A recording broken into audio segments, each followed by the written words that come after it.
Según norma, esta placa debe ser armada como una columna. En realidad, esto no es una placa o muro.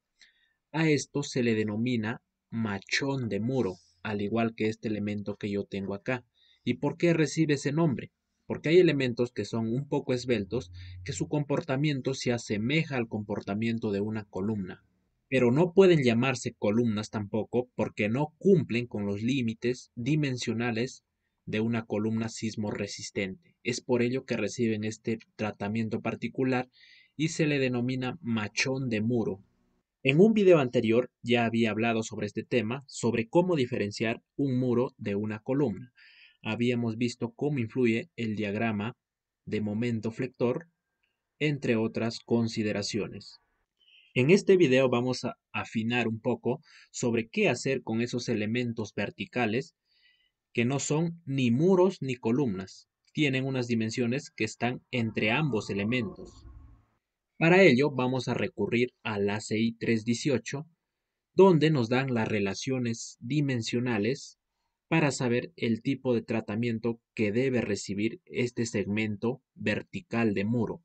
En este caso, vamos primero a ver la relación dimensional en elevación y también en corte o en planta. Primero, si la relación de la altura libre respecto a la longitud del muro es menor a 2, todos estos elementos serán muros, es decir, si su sección transversal LW, que es esta medida, entre BW, que es el alma o el ancho del muro, es menor o igual a 2.5, o si está entre 6 y 2.5 o mayor a 6, pero si la altura entre la longitud es menor a 2, van a ser muros y se van a tratar como muros. Lo diferente viene acá. Cuando la altura libre sobre la longitud del muro es mayor o igual a 2, tendremos estos elementos que ya no serán muros, sino serán machones de muros, los que están en este cuadrante y en el de acá. Es decir, cuando tengo relaciones de longitud de muro respecto a ancho menor o igual a 2.5 y una relación que está entre 2.5 y 6, se denominarán machones de muro, tal como lo muestro acá. Y si la relación de la longitud del muro respecto al ancho es mayor a 6, también será muro igual que en los casos anteriores. Entonces, de acuerdo a las relaciones dimensionales, tenemos tres tipos de tratamientos. Estos elementos indiscutiblemente se tratarán como muros. Este otro elemento se tratará como columna y en parte como muro. Y este elemento se tratará como una columna de pórtico sismo resistente. ¿Por qué estos elementos se les denomina así o se les da un tratamiento semejante a una columna?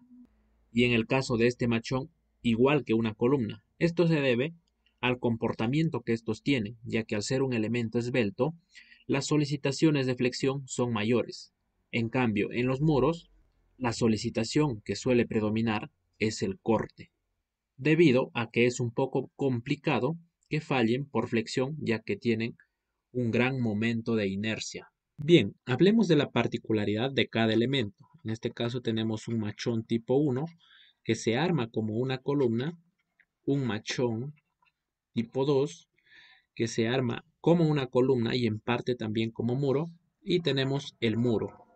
Recuerda que cuando digo muro, me refiero al mismo al que conoces como placa. Cuando el machón tenía esta forma, la norma te dice que lo armes como una columna sismo resistente, con los mismos parámetros. ¿Y cuáles son los parámetros de las columnas sismo resistentes? Bueno, existen muchos, vamos a mencionar algunos de ellos. Por ejemplo, te dice que la cantidad de acero longitudinal al menos debería ser el 1%, mayor o igual al 1% del área bruta de concreto. Otra consideración, por ejemplo, te dice que el espaciamiento entre ramales de los estribos debe ser menor o igual a 35 centímetros. Otro es que, al menos dejando una barra, las barras longitudinales deben estar soportadas lateralmente por refuerzo transversal o estribos en un ángulo menor o igual a 135 grados. Por ejemplo, esta barra está soportada por 90 grados de refuerzo transversal, esta por 135. Esta no está soportada prácticamente y es así, dejando una se permite siempre y cuando no se tenga cargas mayores al 30% de la sección bruta de concreto. Cuando la carga supere el 30% de la sección bruta de concreto, todas las barras necesitarían estar soportadas lateralmente.